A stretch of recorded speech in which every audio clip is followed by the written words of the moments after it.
As far as clothes go, this is what I was told when I was going, and I thought this was the dumbest tip in the world. And then I got there and it made sense. So when I was shopping for my clothes, I was told, if you're going to Texas, you want to get long sleeves. And I was like, that's probably the dumbest thing I've ever heard anyone say. They weren't talking about like sweaters though. What they were talking about was like a almost like a button-up shirt, like a blouse that just comes down to your wrists. It's made of like cotton or something light that breathes. And I thought that was insane, but I had one shirt like that. It ended up being my favorite shirt because it would breathe and the sun wouldn't hit your skin and murder you. And no matter what, it's humid, so you're gonna be sweaty. That's just a fact of life. And you know, you can still look good while you sweat. You can still look nice. You glisten, I guess. I mean, I wouldn't go too heavy on makeup or anything because it's really just hot there and humid, which makes it about 20 degrees hotter. But just keep your skin covered where you can. And if you're fair, especially wear sunblock because it's just murderously hot. And it gets hot in about March and stays hot through about November. There's 2 seasons in Texas. There's summer and there's winter. And winter is really cold. You'd be surprised, but the humidity, the cold just like seeps into your bones and you just are freezing. It's very cold. But for sisters, we can do a lot about that. You can wear tights, you can wear scarves.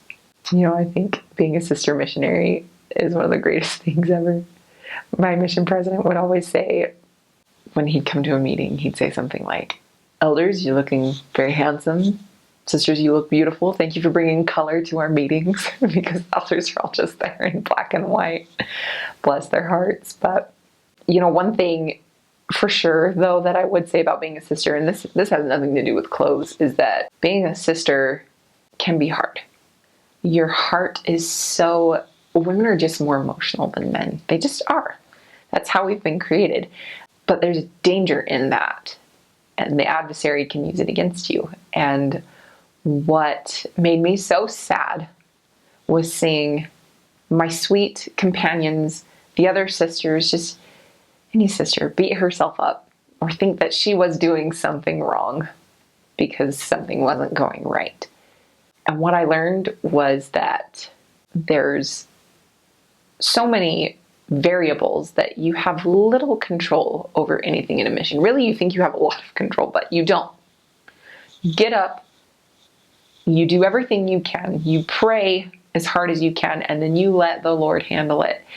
In the Doctrine and Covenants, he says, "I will hasten my work in its time." We have nothing to do with the hastening of this work. There could be 0 missionaries in the world, and this work would still move forward because God is at the head. He doesn't need us, but he invites us because he wants us to grow and he wants us to learn. And so something that stuck with me that I read was from Elder Nelson, President Nelson, in a talk he gave called Covenants. It's addressed to the priesthood brethren, but he says something briefly about women in it. He says that the Lord is counting on our sons to serve missions, and he's profoundly grateful for our daughters who serve. The Lord is profoundly grateful for his brave daughters who decide to serve, who decide to put their interests aside. He's profoundly grateful for his sons too, but his sons aren't affected so much in the heart like his daughters are. And so I would say to every girl who ever serves a mission, the Lord is profoundly grateful for you.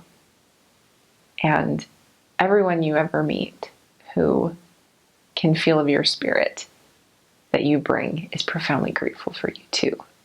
So don't be too hard on yourself.